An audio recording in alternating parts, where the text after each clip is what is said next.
MSW Media.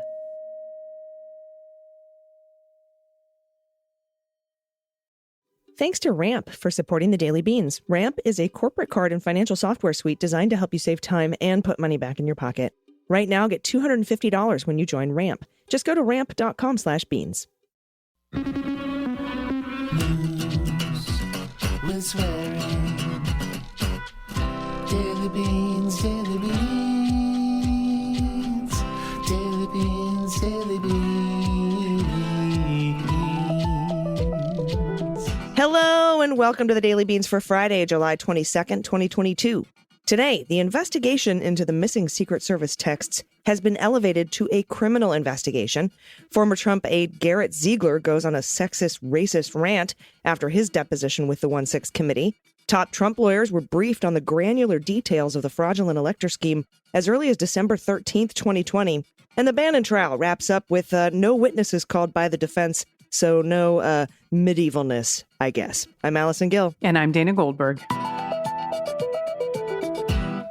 Hey, how are you? I'm good. What's up, East Coast? Oh, you know, if you hear some chimes in the background, that is St. John's Episcopal, which is right next door to where I'm staying. And I don't mean to brag, but if you hear any sort of a leaf blower in the background, that is whoever's taking care of the neighborhood around my apartment. Awesome. Yeah, I don't think that the neighborhood around your apartment is where the Secret Service and federal police came in and used rubber bullets and tear gas against peaceful protesters when Donald walked across the street for a photo op with an upside-down Bible. But leaf blowers nonetheless. That would be true. Didn't we ban leaf blowers in California? I thought we banned I mean, those it's things. probably not. It could be, who knows, a weed whacker, a lawnmower. It could be anything at this point. I can't actually see. A friend of mine calls me the hall monitor because I'm always looking out the window of my apartment going, what's going on down there? You're Mrs. Roper. What's happening? That's amazing. I love it. All right, so I am in D.C. I'll be at the hearing later. I'll be live tweeting it. It actually starts at 8 p.m. Eastern. I've been saying 7 this whole week. I don't know where I got that stuck in my head. I guess because the last one was at 7 that was in prime time. This one's at 8. And I might even be wrong about that. You know, it happens. Also in the news today, the president, Biden, has tested positive for COVID. He's experiencing mild symptoms. So we are sending get well vibes to POTUS. And we have a lot of news to get to. So let's do that. Let's hit the hot notes. Hot notes. All right. The Department of Homeland Security's Inspector General has launched a criminal investigation into the circumstances surrounding the destruction of Secret Service text messages that may have been relevant to inquiries about the January 6th Capitol riot. May have been, Dana. They might. Maybe. We don't know. We know. Secret Service texts from 24 people, including Ornato, on January 5th and 6th might be relevant. But yeah, definitely is. 2 sources familiar with the matter have told this information to NBC News that the investigation is going criminal. The results of the investigation could be referred to federal prosecutors. That's the Department of Justice, depending on the results. The DHS Inspector General informed the Secret Service on Wednesday evening that the investigation is now criminal and that it should halt all internal investigations on the missing text messages, according to a letter detailed to NBC News. And that freaks me out a little bit. Halting all other investigations because of this Inspector General criminal investigation. I'll talk about this Inspector General. He is Joseph Cuffari. He learned actually in February that the Secret Service had deleted nearly all their texts from around the time of the January 6th attack on the Capitol, but chose not to tell Congress. And that's according to 3 people briefed on the internal discussions, which makes me think if they have to halt all other investigations while he conducts this criminal investigation, it seems like a way to protect them from being looked at by anyone other than him. Absolutely. You know what I mean? Yeah, I do. So that's nice. He's criminally investigating the Secret Service, but who's investigating him? Right? The previously unreported revelation about the Inspector General's months-long delay in flagging the now deleted Secret Service texts came from 2 whistleblowers who have worked with Inspector General Cuffari. That's according to people with knowledge. Now, the congressional staff and 2 whistleblowers shared a concern that Cuffari's office not alerting congressional investigators into the missing records reduces the chances of recovering critical pieces of evidence. Of course it does. The longer that you don't tell somebody that stuff has been deleted, the more you can go in and make sure it's permanently deleted, right? Yep. And let's not forget Dana Kufari, a Trump appointee, quashed 2 investigations in 2020, including what I had mentioned at the top of the show, the use of force, rubber bullets and tear gas against peaceful protesters after the murder of George Floyd in Lafayette Square, right here, right outside my window. And he also quashed a probe into the danger that Secret Service agents faced from COVID-19 in the White House. Remember when they had to drive Trump around and he wasn't wearing a mask and, all that put them, he was in the car with them. Oh, I remember. Yeah, just waving at his fans. Yeah, putting everyone in that car in danger. I certainly hope there will be oversight for the oversight here because I think we have corrupt cops. And this just in, breaking, I just watched Zoe Lofgren tell Nicole Wallace on Deadline White House that the Secret Service has retained counsel. Yes, they have.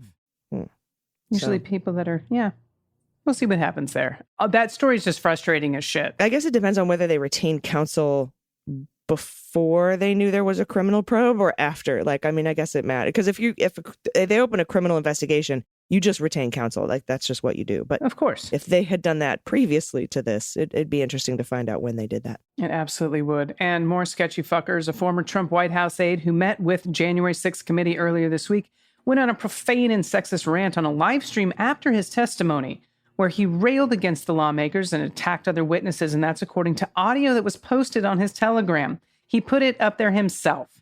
Now, the aide, Garrett Ziegler, come on. He met with the House panel on Tuesday. Lawmakers were likely interested in hearing from him because of his ties to one of the most shocking episodes of the 2020 election saga, which was a White House meeting where then-President Donald Trump's outside allies tried to convince him to declare martial law and use the military to seize voting machines. So he was in the room where it happened. In the 27-minute live stream, Ziegler used vulgar and misogynistic language to attack Cassidy Hutchinson and Alyssa Fair Griffin. Those are the 2 women who worked for the Trump White House, but have since publicly broken from the former president and cooperated with the January 6th panel. Now, he also accused the January 6th House Select Committee of being anti-white without any evidence. He said they're Bolsheviks. Now, it was Ziegler. He said that in a stream, referring to the far-left communists who led the Soviet Union.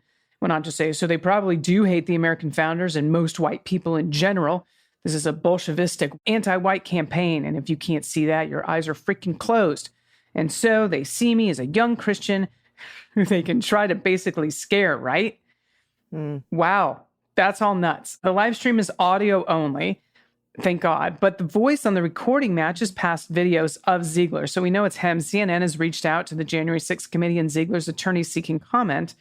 Now, at the White House, Ziegler was an aide to Trump trade advisor Peter Navarro, who was charged with contempt of Congress for defying the panel's subpoena, and he pleaded not guilty to that. So the New York Times previously reported that Ziegler escorted some of Trump's most controversial allies into the White House for the now infamous December 2020 meeting where martial law was discussed that we just touched on. In Ziegler's online postings, he disputed parts of the Times story. On his Telegram channel, Ziegler continues to promote debunked conspiracy theories about the 2020 election. He's still doing it. He also falsely claimed in recent posts that the election was stolen. That was actually the best Trump impression that I think I've ever done, which that was nice. What it was. I got complaints from a listener. It wasn't a complaint. It was more that you and I start in our Trump voice, and then we go back into, it made me giggle. So then we go back into our reporter's voice because we're tired of sounding like him.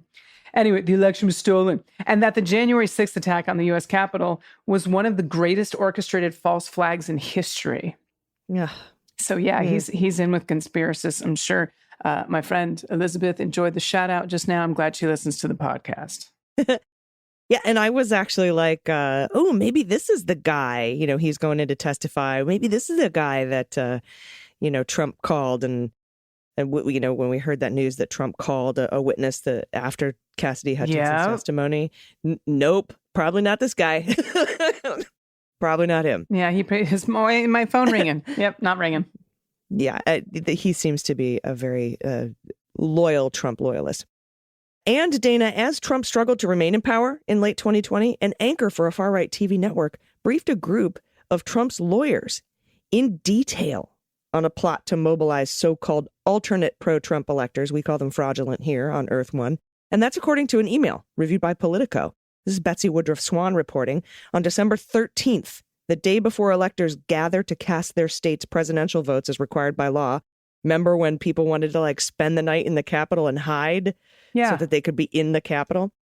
Christina Bobb, she's an anchor for One America News, OAN, emailed several Trump campaign aides and allies to discuss arrangements for the fraudulent electors.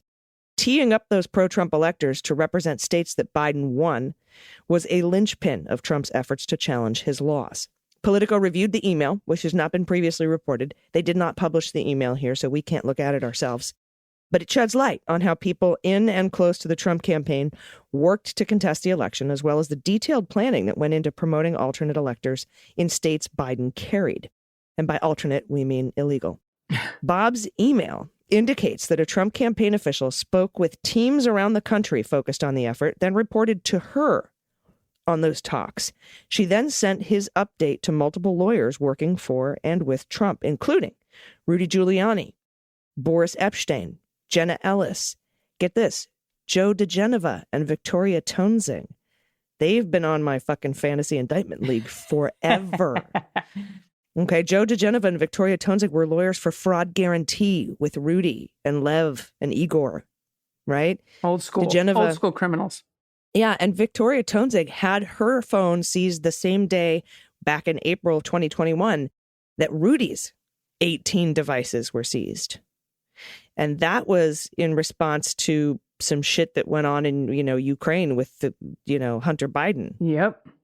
But all those devices would have the January 6th information on them, and all the Department of Justice would need to do is to get a warrant to go through them for that. Right? And we know that Barbara Cohn, I think that's her name, retired judge, is the special master in the she's the taint team there. She's the filter team going through all of those devices with including Victoria Toensing to look for attorney-client privilege, like legit attorney-client privilege. All that shit was handed over just this past January. So this all ties together. But one issue this OAN lady, Bob, reported in multiple states was the challenge of actually getting the illegitimate alternate electors into the state capitol buildings. We mentioned that, right? Like, we're going to sneak in and stay the night like mannequin. And Hollywood will be there dressing windows. I love that movie. Keep it going. Hollywood. Okay. And this is a quote. She said, "They have a friendly legislator who can get them in." That was pro-Trump electors in Nevada. But Bob didn't seem certain the plan would work. Quote, "They're prepared to do it on the steps if needed," she added. Like, that counts, right? Like, we're on the steps. Bob didn't respond to requests for comment on her email from December 13th, 2020. In addition to the Trump lawyers, Bob sent this to former New York City Police Commissioner and longtime Giuliani buddy, Bernie Kerik. Remember him? And attorney lobbyist Catherine Freese. Bob's email also went to Matthew Stroya. We've talked about him, then chief of staff to Mike Kelly. Mike Kelly is the rep in Pennsylvania who got the fraudulent electors for Wisconsin and Michigan and tried to have his chief of staff send him over to Ron Johnson's office to give him to Mike Pence. Now, Stroya was later linked to the efforts to direct false electors lists to Mike Pence before then Vice President presided over Congress's certification of the results. And of course, that is an attempt Pence's team did not welcome. They were like, do not give him that. Stroya's presence on the December 2020 emails indicates that Trump's allies saw him as a team player earlier than previously known, right? Because we just thought it was when this whole thing went down with the Ron Johnson electors. None of the recipients of Bob's email responded to requests for comment, probably wise, and a Mike Kelly spokesperson declined to comment. Bob opened the email, by the way, by saying that Mike Roman, another Trump campaign official, held a call the night before on the 12th with teams working the various states. Bob's email was also detailed about how many people in the relevant states were on board with the plan to take action as fraudulent electors. Alternate pro-Trump electors and illegal pro-Trump electors in Arizona, Georgia, Wisconsin, Michigan, and Nevada all signed certificates claiming they formally represented the voters of their states despite Biden winning. In New Mexico and Pennsylvania, alternate electors did so, but only after qualifying that they should only see their votes count if Trump prevailed in court challenges. Very smart of them to do that. That might get them off the hook in Pennsylvania and New Mexico. Boris Epshteyn, responded a few minutes later to the email thanking Bob and copying Roman on the email thread. It's unclear how or if other email recipients to Bob's update were part of that chain. They don't know. Like she is in trouble. Uh-huh. Guess who right. else is in trouble? Oh, Mr. Bannon. Mr. How many shirts am I wearing? Bannon. Yes. Trace camisas today, and it's the same fucking shirts. It's so gross. It's so gross. I bet it, well, I mean, he probably has all the same shirts. I just can't. I don't understand it. So as we know, Bannon was the former advisor to Donald Trump. Well, in his court case, he chose not to testify or call witnesses in his defense at all, clearing the way basically for closing arguments on Friday morning, followed by jury deliberations. So Bannon's attorneys told the judge Thursday morning that prosecutors had failed to show that their client was guilty of contempt of Congress for his alleged refusal to cooperate with the House committee investigating the January 6th attack on the Capitol. Well, the disclosure from Bannon's defense team came after the government rested its case Wednesday, following the testimony of only two witnesses, one a congressional staffer and an FBI agent. Now, U.S. District Judge Carl Nichols dismissed jurors for the day and asked them to return Friday morning for closing arguments. Now, speaking to reporters outside the courthouse Thursday afternoon, the former Trump advisor Bannon contended again that it was not his willingness to cooperate with the House committee, the January 6th House committee, that should be in dispute, but the panel's willingness to negotiate his appearance. They're the fuckers. Okay. Bannon asserted that he had previously sat for interviews as part of separate investigations into Russian interference with the 2016 election. So this guy's like, look, I sat down 4 or 5 years ago. I don't understand why. I'm interviewed by cops all the time. I don't understand why they don't think I'm cooperating. Wink, wink. I'm a rad guy. They want to talk to me every day. And this is a quote from Steve Bannon about Steve Bannon, which is always enjoyable. He said, I think 50 hours of testimony, every time the exact same way. This was before investigations by a special counsel, by the way, and by the House and Senate Intelligence Committees, with a lawyer present invoking executive privilege. Bannon said in this quote, we've worked it out, and every single time, more than anybody else in the Trump administration, Stephen K. Bannon testified. Again, that was Steve Bannon quoting Steve Bannon in third person. Yeah, well, Allison Gill says never trust anyone who talks about themselves in the third person. Dana would agree. Excellent. All right, we'll be right back with the good news. If you have any good news to send in to us, you can do so by going to dailybeanspod.com and clicking on contact. Stick around. We'll be right back. After these messages, we'll be right back. Hey, everyone. Are you a finance professional or business owner looking for a better way to maximize productivity and make the most of every single dollar and every single minute? Well, look no further than Ramp. Ramp is a corporate card and financial software suite designed to help you save time and put money back in your pocket.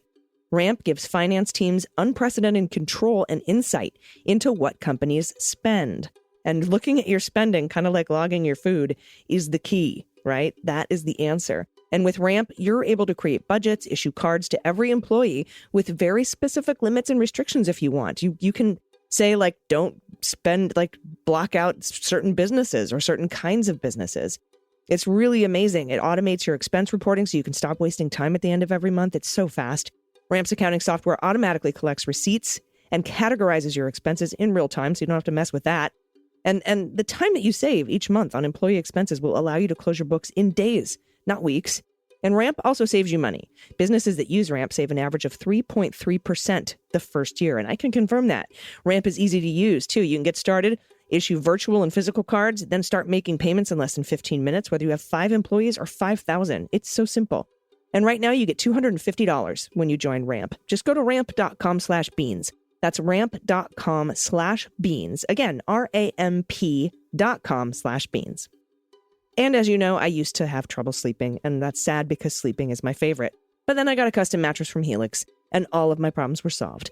Helix Sleep has an online 2-minute sleep quiz, and it matches your body type and sleep preferences to the perfect mattress for you. Everyone's unique, and Helix knows that, so they have several mattress models to choose from. Soft, medium, firm mattresses that can cool you down if you sleep hot, spinal alignment mattresses, Helix Plus mattress for plus-size sleepers. They have it all. I took the Helix quiz and I was matched with the Helix Midnight because I'm a side sleeper and I like a medium firm bed. And now I get the best night's sleep of my life. Once you take the quiz and order the mattress that you're matched to, it'll come right to your door. It's shipped for free, 10-year warranty, 100 nights to decide if you want to keep it, financing options available, and they'll pick it up and give you a full refund if you don't love it, but you will. And Helix was awarded #1 Best Overall Mattress Pick of 2020 by GQ and Wired. Helix has been recommended by multiple leading chiropractors and doctors of sleep medicine as a go-to solution for improving your sleep. So go to helixsleep.com/dailybeans, take their 2-minute sleep quiz, and they'll match you to a mattress that'll give you the best sleep of your life. It's customized for you and the way you sleep. And right now, Helix is offering up to $200 off all mattress orders and 2 free pillows for listeners at Helix Sleep, HELIX sleep.com/dailybeans. All right, everybody, welcome back. It's time for the good news. Who likes good news? Everyone? Then good news, everyone!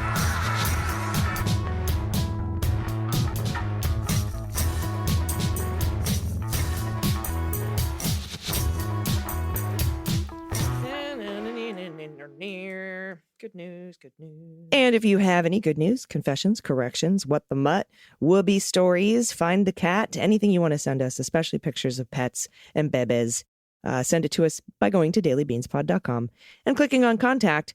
First up from Terry, pronouns she and her. Hi, ladies. I've been listening to you for many months. I just became a patron. You are my go-to news source every morning. Thank you, Terry. Thanks for making me laugh out loud, literally, and presenting it in an entertaining way. I especially appreciate your insight and ability to read between the lines and the bullshit.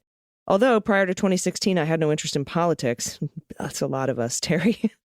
Once Trump became the Republican nominee, I became engaged. I have read thousands of articles and listened to countless pundits and podcasts. Of course, I've always exercised my right to vote and have voted for Democrats in every election, many decades worth. I'm a lawyer by training, but I only practiced law for 3 years because after I had my first child, I decided that raising her, and then almost 3 years later, my son, was much more rewarding than the legal profession. And I have no regrets, and I am proud and grateful that I could be there every day to raise my 2 children who are now well-adjusted, as much as any of us can be, self-sufficient, productive adults. So my good news is that I am now a grandma of 3. Okay, not human babies, but kittens. Hopefully one day I will be that kind of grandma, but for now I've embraced my grandcats, and I'm succeeding in my role as the doting grandma. I've obtained all the cat gear for my house. Litter box, food bowls, cat trees, and lots of toys. First, my daughter adopted a kitten shortly after she and my son moved in together in September 2020. She adopted a black kitten because they're the least adopted cats, which I don't get. They're the first ones I go to. Watson is his name. He's very handsome. He wears a bow tie 24/7. Cute. He's got an attitude and is sassy and quirky. I love weird cats. My daughter and her girlfriend planned to get an apartment together when my kids' lease ended. Her girlfriend thought that Watson would also need a partner, so she adopted a black kitten a couple of months before they moved in together. She named him Patrick, after her grandma Pat, because he has one eye, and her grandma can only see out of one of her eyes. That's adorable. Oh, happily, her grandma was honored. I would be too. I'm glad to report that after a rocky play date prior to move-in day, Watson and Patrick are now loving brothers. My 3rd grandson was adopted by my son. Prior to living with Watson, my son never aspired to own a cat, but he fell in love with Watson and couldn't bear living without one. That's how it always happens. So in April, my son adopted Albert, and he's now completely head over heels in love with him. And his girlfriend says she's got a lot of competition, just like the others. I have embraced Albert and brag about him to my friends, just like I do about the other 2. After multiple visits by Watson, before Patrick was adopted, Albert has now visited a couple times, and he's scheduled for a week-long stay when my son goes on vacation at the end of the month. He's adorable, sweet, and smart, a bit of a handful. Certainly, I love all my grandcats for who they are, no matter what. As I often told my children throughout their childhood, I could have never anticipated how much joy these cats have brought me throughout the pandemic, nor appreciated the distraction they've provided with all the craziness that occurs every day. I'm not sure if you refer to pet photos as pet tax or pet tags. I think I saw pet tax somewhere on your website, but pet tags makes more sense. Maybe you can explain why it's pet tax. Because when you write in, you have to pay a tax, and that tax is photos of pets. I'm curious. Regardless, I'm attaching photos of the boys. You can distinguish Watson from Patrick because Patrick has one eye. That's helpful. And the photo of Albert will be obvious. Another good news, I'm making a small contribution in the effort to save democracy by writing letters with a personal story to voters in swing states. I believe that if we make even a small contribution any way we can win in November and preserve democracy. I have to believe it because the alternative is so fucking scary. Again, thanks both of you for all the laughs during this difficult time. You're the best. Be well and stay safe. Hug, kiss, hug, Terry. Oh, hello, kitten. They're so sweet. Look at the rainbow bow tie. Oh, my God. Little creamsicle, and there's good old one eye, and then the bow tie. So sweet. Thank you for sharing your grandcats, Terry. Oh, my God. This picture already came up.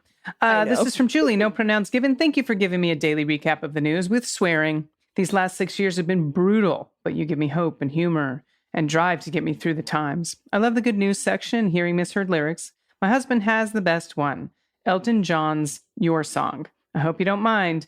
I hope you don't mind. But if I put down in words, I wonder what life is.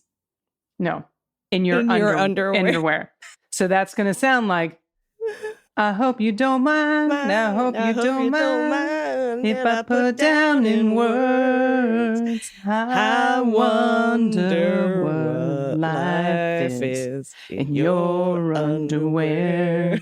Yeah, that makes sense. I mean, yeah, I have to, yeah, cracks me up. And I know it will make your listeners crack up too. And this doggo. I don't know who the doggo is, but I want to give love to this doggo. I want to scritch the ears. Oh, and kiss the snout. Oh, so cute.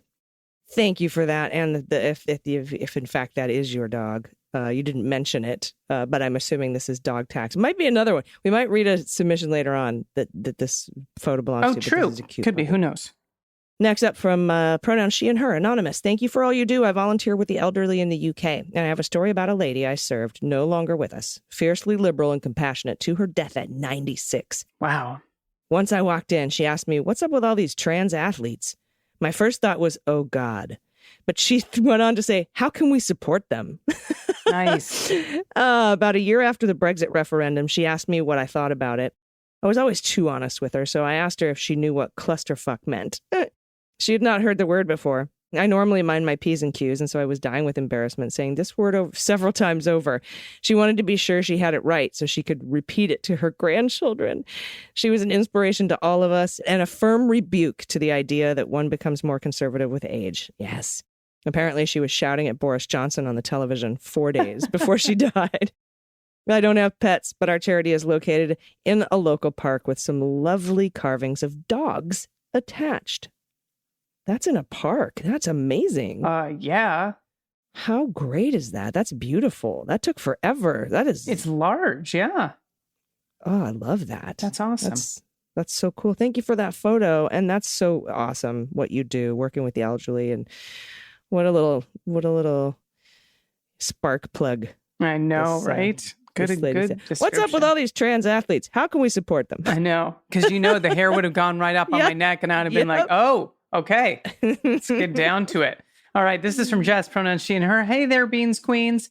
I'm an educator in North County, San Diego. If listeners aren't aware, public schools across the country have been under attack, with school boards getting hijacked by nefarious groups like Let Them Breathe, which is an anti-mask, anti-vax group, the Parent Association, which is an anti-union teacher public education pro-charter voucher group, and many more. Groups like these often have ties to the Koch brothers and the like. Now, recently, our chaotic and divided school passed a heavily gerrymandered map, which gave a trustee who may not even reside in San Diego, but Tahoe, an extra 2 years instead of making her run in November, distorted the current areas so that they were unrecognizable and made one of our solid board members redundant.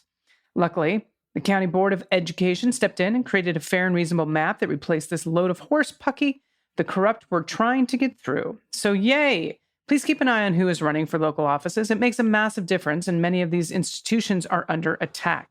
My pet Tax is a sweetheart of a foster husky. Oh my God. A husky Klee Kai puppy that needs to find her forever home. This puppy's up for adoption. You can find her on petfinder.com under Icicle, which is a great name for this dog. In Southern California, she'd make a great hiking partner, but also loves to snuggle up and watch TV with you. She's 2-ish and just a lovely dog. If I could have a dog in my apartment, I would go get Icicle. Is beautiful. Look at this flower photo. I know. Oh my God. And those eyes. I want this doggo. I know. She's so lovely. Oh, Why don't I sending take this next short one so that you can close us out with All Jan right, sounds after. Good. Oh my God. I know why you want to take this one. You don't know. This is from Peg. No pronouns given. You shut up, Gil. You shut up, man. Okay, this is from Peg. No pronouns given. Been my daily addiction since the kitchen table days. My world stops when my Norfolk says, I need a belly rub. Keep it coming. And look at this puppy. That is how he asks for belly rubs. I would be rubbing his belly all day. All day. I would. He'd be getting Zerberts too. That's amazing. What a sweet baby. I love eyebrows and beards and mustaches on dogs. It's my favorite. They look like distinguished gentlemen. They do. All right. Next up from Jan, pronouns she and her. My dear Beans Queens, I cannot tell you how much I appreciate having you in my ears every morning. Your infectious laughter makes the news go down with a spoonful of sugar. It helps me swallow reality. Oh, thank you. I'm excited to finally have permission to share with the Daily Beans my daughter's Etsy shop. Gamer Girl Jewelry Shop. Yes, she makes jewelry, but it's her custom-made dice I've been wanting to share with you. Some have liquid cores. Some have natural fern and dried rosebuds. She made Rainbow Bright themed dice for Pride Week. She recently had a custom order for a dice set requested by someone in Ireland. Please check out her page, but I will try to add a few photos here. She's even said I can put beans inside the dice. Let me know if that entices. Oh, look at these. These are like awesome. Set of RPG dice, right? Like when you're doing role-playing games and you need a 3-sided, 4-sided, 5, 6, 7, 8, all the way up to 20, right? Yeah. Look how beautiful these are. Gorgeous. Oh, scented lavender dice. Wow. I would just be like, smelling my dice. Just smelling my dice. You're being attacked and you have to like roll for protection or something, and you just like, I need to calm down. I have to smell the lavender. I mean, that would really get anyone to back up anyway, because you look like a crazy person. That's true. Just smelling my dice. Teeth, crystal, and gold glitter. Oh, Commander Data. Look at. Oh, these are so cool. Thank you. All right. So that, again, is Gamer Girl Jewelry Shop on Etsy, everyone. So you can check out their wonderful dice, because truly amazing. And thank you, Jan, for sending that in. And thank you, everyone, for submitting your good news. I appreciate it. We need it every day.